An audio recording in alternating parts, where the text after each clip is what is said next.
గారు మాట్లాడినా సరే ఎవరు మాట్లాడినా ప్రచారం చేయాల్సి ఉంటుంది, ప్రభుత్వం మీద పోరాడాల్సి ఉంటుంది, అధ్యక్షురాలుగా ఇంకాస్త ఎక్కువగా ఫైట్ చేయాల్సి ఉంటుంది. మరి కాంగ్రెస్ పార్టీ వాయిస్ని కూడా వినిపించాలి కదా రేపటి రోజున.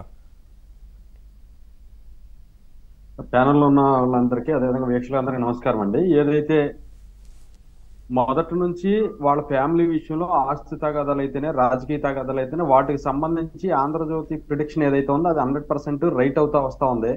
పార్టీ పెట్టక ముందు కానీ పార్టీ పెట్టిన తర్వాత వాళ్ళ మధ్యనటువంటి గొడవలు కానీ తర్వాత ఈవిడి మరలా విలీనం విషయంలో కానీ జగన్ మొన్న కార్డు ఇవ్వటానికి వెళ్ళినప్పుడు ఎందుకబ్బా ఈ టైంలో అని చెప్పానంటే ఈ పార్టీ నేతలు కామెంట్స్ కూడా పే చేశారు. ఈ నాన్న రాధాకృష్ణ గారు ఏమైనా బాత్రూంలో ఉండి విన్నాడా అని చెప్పానని. కానీ నిన్నటి సంఘటన కనుక చూసినట్లయితే 100% అదే నిజమనేటువంటి పరిస్థితి అయితే ప్రజలందరికీ కూడా అర్థమైంది. ఎందుకంటే మేనమామ అంటే తండ్రి తర్వాత తండ్రి స్థానంలో ఉండాల్సినటువంటి వ్యక్తి దగ్గరుండి చేయాల్సినటువంటి వ్యవహారం అది. కానీ వచ్చి నిమిషం లోపే మనందరం కూడా చూసుకున్నట్లయితే వచ్చి నిమిషం లోపే కనీసం అన్న వచ్చాడు, ముఖ్యమంత్రి వస్తున్నాడంటేనే ఎదురేగి స్వాగతం పలికేటువంటి నేపథ్యంలో అన్న వస్తున్నాడని కనీసం ఒక్క అడుగు ఆమె ఎదరికేసింది లేదు. వచ్చిన తర్వాత కూడా గ్రూప్ ఫోటో దిగేదానికి రమ్మని పిలిచినా కూడా కనీసం ఎక్కడ ఎదరకొక్క అడుగు కూడా వేయలేదు. విజయమ్మ గారు చూసి విజయమ్మ గారు పిలిస్తే కూడా ఆ పక్కకు రమ్మంటే కూడా రాకుండా కేవలం ఆ పక్క నుండి ఏదో ముక్తసరిగా ఓ ఫోటో తీసుకుని ఫోటో దిగిన తర్వాత కనీసం జగన్మోహన్ రెడ్డి గారు అక్కడ కానీ నా ఆత్మీయులు ఎవరు లేరు ఇక్కడ, నాకు ఏ సంబంధం, పిలవని పేరంటంకి ఏదో వచ్చాను అన్నట్టుగా ఊరికి అటు ఇటు చూసి పిచ్చి చూపులు 2 చూపులు చూసుకుని వెంటనే తిరుగు ప్రయాణమైనటువంటి నేపథ్యంలో ఖచ్చితంగా ఏదైతే ఆంధ్రజ్యోతి మొదటి నుంచి ఇక్కడ చెప్తున్నట్టు జరుగుతున్న విషయాల మీద ఒక ప్రొటెక్షన్ ఏదైతే చేస్తా ఉందో అది 100% వాస్తవం అనేది అయితే అర్థమవుతోంది. దాంతో పాటు రెండోది ఏంటంటే ఇందాక సోదరు ఒక డౌట్ వ్యక్తపరిచింది.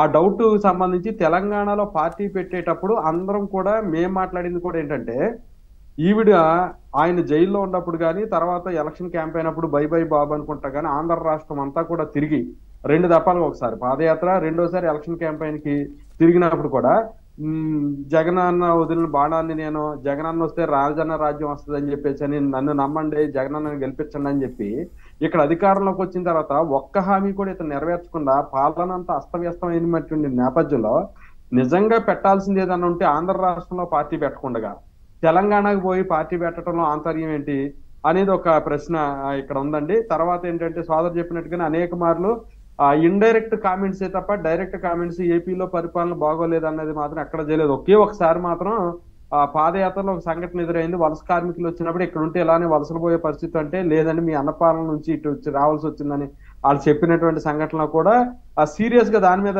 రియాక్ట్ అయ్యి అవునా పాలన బాగాలేదనే దాని మీద కూడా ఎక్కడ కామెంట్స్ చేయనటువంటి పరిస్థితి.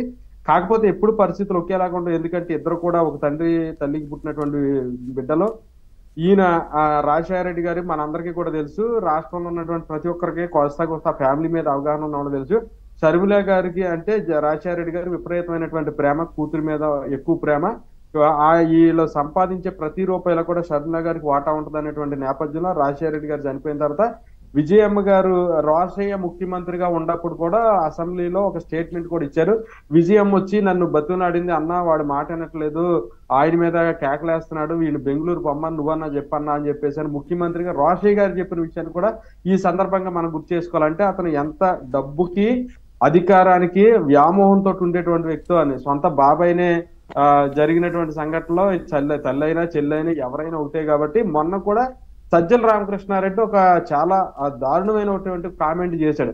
వివేకానంద రెడ్డి గారికి పట్టిన గతి షర్మిలకు కూడా పట్టేటువంటి పరిస్థితి కనపడతా ఉంది. అంటే వివేకానంద రెడ్డిని ఎట్ట చంపినామో ఈ రాష్ట్రంలోకి వస్తే ఏపీపీసీ చైర్మన్ అధ్యక్షురాలు ఆవిడైతే జగన్కు వ్యతిరేకంగా మాట్లాడితే ఆమెను కూడా అలాంటి పరిస్థితి వచ్చేటువంటి పరిస్థితి. అంటే అలాంటి కామెంట్స్ అంత హాట్ కామెంట్స్ చేశారంటే ఒక పక్కన ఏంటంటే ఖచ్చితంగా ఇతనికి ఎవరో ఎదురు రాకూడదు, ఎవరు అడ్డం ఉండకూడదు, ఎవరు ఇతనికి ఎదురుగా వచ్చి మాట్లాడకూడదు, మాట్లాడితే అది బయట పార్టీలైనా సొంత కుటుంబ సభ్యులైనా ఒకటే అనేటువంటి నినాదం మీద అతను చాలా క్లారిటీగా ఒక ఫ్యాక్షన్ భావజాలంతో ఒక సైకో భావజాలంతో వెళ్తున్నటువంటి నేపథ్యంలో నిన్న జరిగినటువంటి సంఘటన మాత్రం అందరినీ కూడా చాలా ఆశ్చర్యానికి గురి చేసింది. ఎందుకంటే మనం మామూలుగా ఎవరైనా పార్టీ కార్యకర్తల పెళ్లిళ్ళకి వెళ్తే కూడా మనం వెళ్ళి అక్కడ కాస్త నలుగురితో మాట్లాడడం, ఆప్యాయంగా ఉండటం, 10 నిమిషాలు కూర్చోవటం, అక్కడ వచ్చిన వాళ్ళతో పలకరింపు ఇవన్నీ చేస్తాం. అలాంటి ఒక ముఖ్యమంత్రి స్థాయి వ్యక్తి ఉండి అంత పెద్ద పెద్ద విఐపీలు వస్తుంటే కూడా ఒక్క నిమిషం అక్కడ లేడు అంటే వాళ్ళ మధ్యన ఏ స్థాయిలో అంటే పక్కన వాళ్ళ జీవితాల మీద అయితే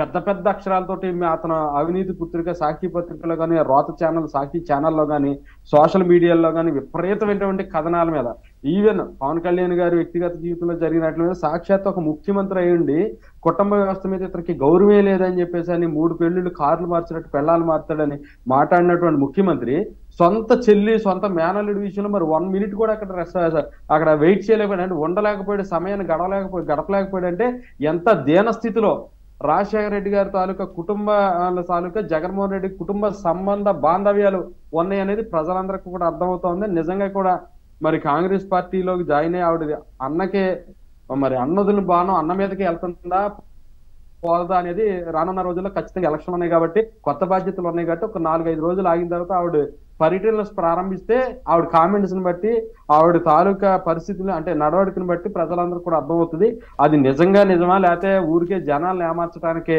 తెలుగుదేశం జనసేన కలిసి ఉన్నటువంటి నేపథ్యంలో అధికారం తథ్యమైనటువంటి నేపథ్యంలో దీన్ని ఏమన్నా నాశనం చేయడం కోసం చేస్తున్నటువంటి ఎన్నికలు ఎత్తుగడ అనేది కొన్ని రోజుల్లో తెలుస్తుందని మా తాలూకా ఆలోచన. ఆవిడ కార్యాచరణ ప్రకటిస్తే అప్పుడు తెలుస్తుంది. సరే సత్యమూర్తి గారు, అంటే ఎన్నికల్లో పోటీ చేస్తాం అనేది కాంగ్రెస్ పార్టీ ఎన్నికల్లో పోటీ చేస్తుంది, ఎందుకు చేయదు? ఖచ్చితంగా వారు ఇండియా కూటమిలో భాగంగా పోటీ చేయబోతా ఉన్నారు, అన్ని ఎంపీ స్థానాలకు కూడా పోటీ చేస్తామంటూ ప్రకటించిన నేపథ్యంలో సరే ఆ తర్వాత